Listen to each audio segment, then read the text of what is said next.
दोस्तों, आप सब ये तो जानते ही होंगे कि 5 सितंबर को हम इंडिया के second president doctor Sarvepalli Radhakrishnan की बर्थ एनिवर्सरी को टीचर्स डे की तरह सेलिब्रेट करते हैं। पर क्या आपको ये पता है कि इसकी शुरुआत कब हुई और इसके पीछे की कहानी क्या है? दोस्तों, 1962 में जब डॉक्टर एस राधाकृष्णन जी प्रेसिडेंट बनते हैं, तब उनके कुछ स्टूडेंट्स और फ्रेंड्स ये रिक्वेस्ट करते हैं कि राधाकृष्णन जी 5 सितंबर को अपना बर्थडे सेलिब्रेट करने की परमिशन उन्हें दे दें। इस पर राधाकृष्णन जी का रिप्लाई होता है कि उनका बर्थडे सेलिब्रेट करने की जगह अगर 5 सितंबर टीचर्स डे की तरह सेलिब्रेट किया जाए तो इसे वो अपना सौभाग्य समझेंगे। और तभी से इंडिया में 5 सितंबर टीचर्स डे के रूप में सेलिब्रेट होता आ रहा है। हम सभी ने अपनी लाइफ में टीचर्स डे तो बहुत सेलिब्रेट किया होगा, लेकिन डॉक्टर एस राधाकृष्णन जी की लाइफ और कंट्रीब्यूशन के बारे में बहुत कम ही जानते हैं। डॉक्टर एस राधाकृष्णन इंडिया के फर्स्ट वाइस प्रेसिडेंट और सेकंड प्रेसिडेंट के साथ साथ एक एकेडमिशियन, फिलोसोफर और एक रिनाउंड टीचर भी थे। 5 सितंबर 1988 को तमिलनाडु में तिरुत्तानी नाम की जगह पर एक तेलुगु फैमिली में एस राधाकृष्णन जी का जन्म होता है। इनके फादर का नाम सर्वपल्ली वीरस्वामी और मदर का नाम सीतम्मा था। फाइनेंशियल कंडीशंस बहुत अच्छी न होने के बावजूद एस राधाकृष्णन जी स्कॉलरशिप्स जीतकर अपनी एजुकेशन कंप्लीट करते हैं। इनकी प्राइमरी एजुकेशन तिरुतानी के केवी हाई स्कूल से होती है और फिर 1896 में राधाकृष्णन जी तिरुपति के हर्मन्सबर्ग एवेंजेलिकल लूथरन मिशन स्कूल को ज्वाइन करते हैं। 17 की एज में वो मद्रास क्रिश्चियन कॉलेज में एडमिशन ले लेते हैं और 1906 में यहां से अपनी ग्रेजुएशन कंप्लीट करते हैं। इसके बाद राधाकृष्णन जी इसी कॉलेज से फिलॉसफी में एमए करने का डिसीजन लेते हैं। लेकिन फिलॉसफी पढ़ने का उनका यह डिसीजन चॉइस से ज्यादा चांस की बात थी।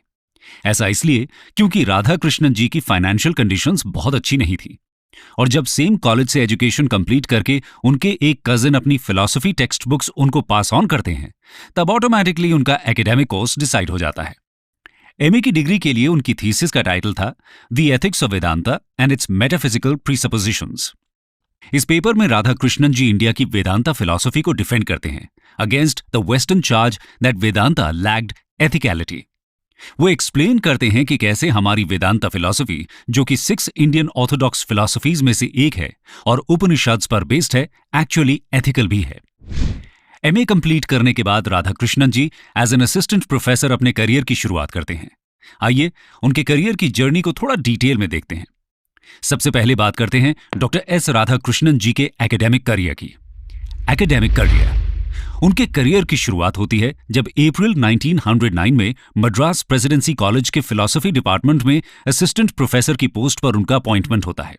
इसके बाद 1918 में यूनिवर्सिटी ऑफ मैसूर उन्हें as a professor of philosophy select कर लेती है।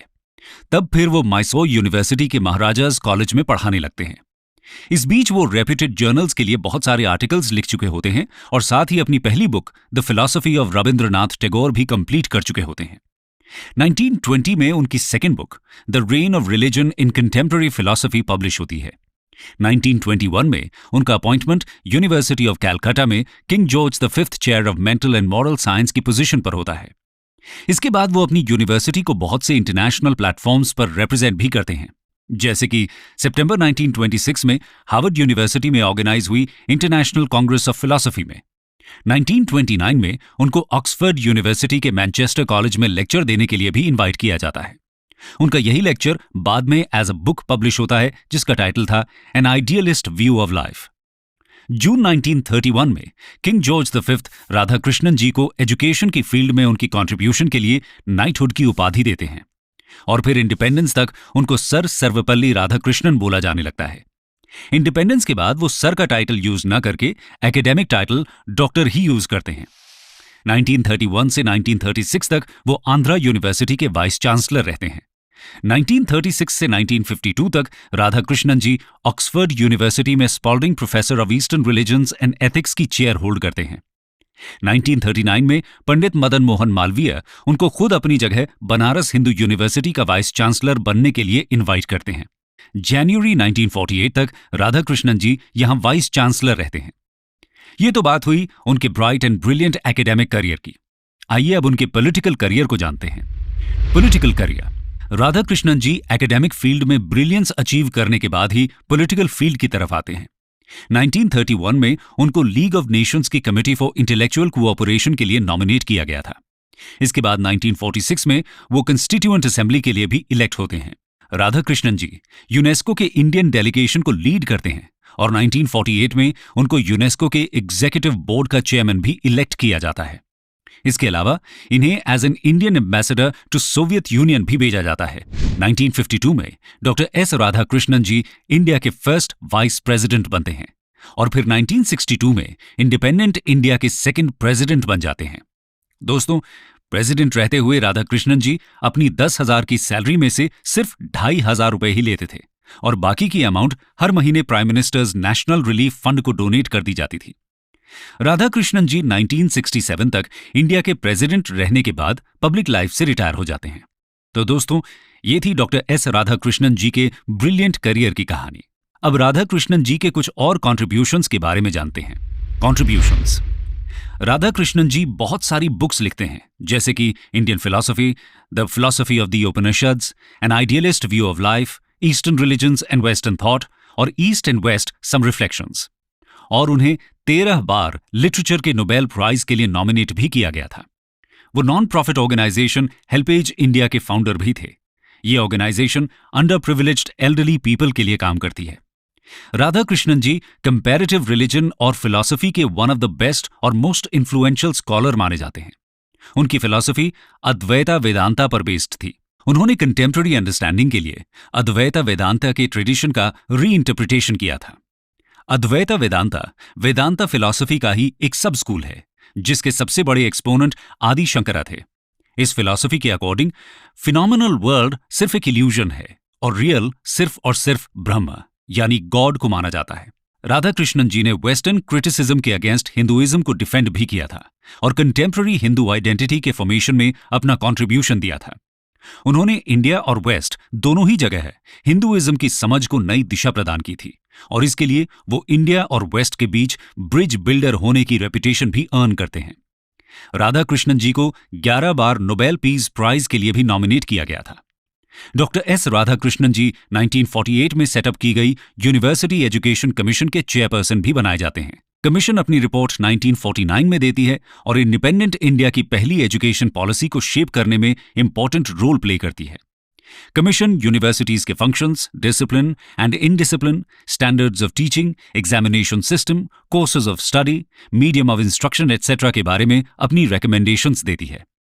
इस रिपोर्ट के अकॉर्डिंग एम्स ऑफ एजुकेशन है to teach that life has meaning, to awaken the innate ability to live the life of the soul by developing wisdom, to acquaint with the social philosophy which should govern all institutions, educational as well as economic and political, to train for democracy, to train for self-development, to develop certain values like fearlessness of mind, strength of conscience, and integrity of purpose, to acquaint with the cultural heritage of its generation, to enable to know that education is a lifelong process, to develop understanding of the present and the past, to impart vocational and professional training.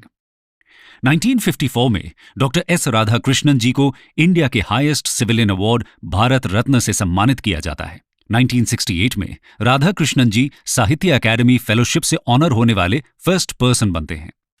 1975 में उन्हें Templeton prize दिया जाता है। ये prize उन्हें non aggression के message को advocate करने के लिए मिलता है। इस प्राइज के एंटायर अमाउंट को राधाकृष्णन जी ऑक्सफोर्ड यूनिवर्सिटी को डोनेट कर देते हैं। 17 अप्रैल 1975 को डॉक्टर एस राधाकृष्णन जी की डेथ हो जाती है और देश एक ग्रेट टीचर और फिलोसोफर को अलविदा कहता है, लेकिन उनकी लेगेसी बनी रहती है। 1989 में ऑक्सफोर्ड यूनिवर्सिटी उनकी याद में राधाकृष्णन मेमोरियल अवार्ड और राधाकृष्णन स्कॉलरशिप्स शुरू करती है, जिसे बाद में राधाकृष्णन शेवनिंग स्कॉलरशिप्स नाम दिया जाता है। Concluding remarks. दोस्तों, हम राधाकृष्णन जी जैसे हम्बल पर्सनालिटी को कभी नहीं भुला सकते। उन्होंने अपनी पूरी जिंदगी वैल्यू ऑफ एजुकेशन को प्रमोट करने के लिए डेडिकेट कर दी। इसके साथ ही इंडियन थॉट को वेस्टर्न टर्म्स में इंटरप्रेट करके उन्होंने इंडियंस को फिर से एक बार अपने कल्चर और फिलॉसफी पर गर्व करना भी सिखाया। दोस्तों, एंड में हम बस इतना ही कहना चाहते हैं कि इस टीचर्स डे पर डॉक्टर एस राधाकृष्णन जी जैसे ग्रेट टीचर को याद करते हुए आप सब भी अपनी लाइफ में टीचर्स का सम्मान करें। यही राधाकृष्णन जी को हम सभी की तरफ से सच्ची श्रद्धांजलि होगी। और हाँ, कमेंट सेक्शन में ऐसे टीचर का नाम जरूर शेयर करिएगा जिन्होंने आपकी लाइफ का वैल्यूएबल लेसन आपको दिया हो। Bye bye and God bless.